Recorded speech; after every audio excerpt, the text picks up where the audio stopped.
Bukod dun sa mga ginagawa. Press, ikaw naman, bakit DMP ang iyong napili? Nakita lang siya online and nabasa ko that DMP will make your dream come true. So, totoo naman. Yes. This is your first time na mag-guest sa mga ganitong before. So, kumusta naman experience mo doon? Naglaro tayo doon, di ba? Opo, nakakaba. Nakakaba.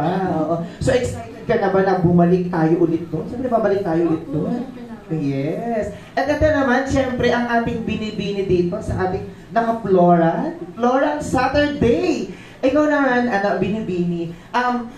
Bakit DMP yung napili mong talent management or modeling management? Yes, gaya po nila, nakita ko lang din online. Then, I have a friend po kasi. Then, ayun po, tinanong ko siya, parang sinubukan ko po na mag-inquire. Then, yun po, na sumali na ako. Then, tag dito, pumunta po ako ng mga ano nila. Ikaw, ano yung pinakamahirap na training? Ang pinakamahirap po sa akin, for me, diba sa warm-up po, like yung pag-duck walk po, alam niyo po ba? Duck walk? Sige, papasample na. So, I-move forward po yung... i-move forward?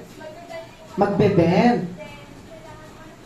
Kailangan naka-straight yung Okay.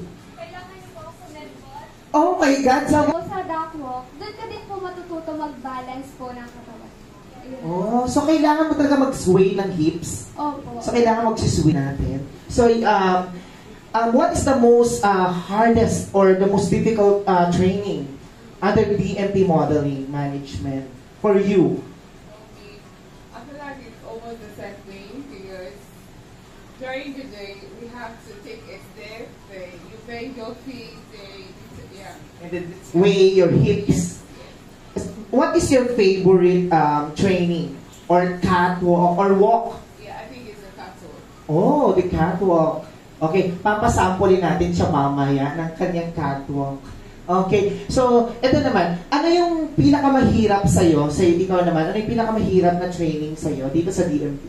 Ayun din po, yung duck walk, hindi po nanginginig na yung paa mo na sobrang... Oo. So pinapahirapan kayo ng mga coaches nyo dito? Parang hindi sa amin. Oo.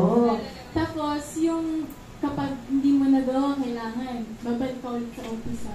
Akala ko, pag hindi mo nagawa, mag-push up ka. Hala, push up ka ng 3 beses. 300 times. So, ganun talaga siya kahirap, yung duck walk. Okay, tuturuan tayo ni Binibini mamaya dyan sa duck walk na yun. Panis kayo talaga sa akin. Ikaw naman, the Floral Binibini. Ano naman yung pinakamahirap sa'yo? Lahat naman po siguro kami dako. Kasi lahat po kami nanginginig eh. Sabay-sabay po kami nun. Kasi sama-sama rin lang po kami mag-training. Oh, lahat pala, no? Yes po. Pinakamahirap. Ikaw ba, ito, paano kayo nag-a-adjust? Kasi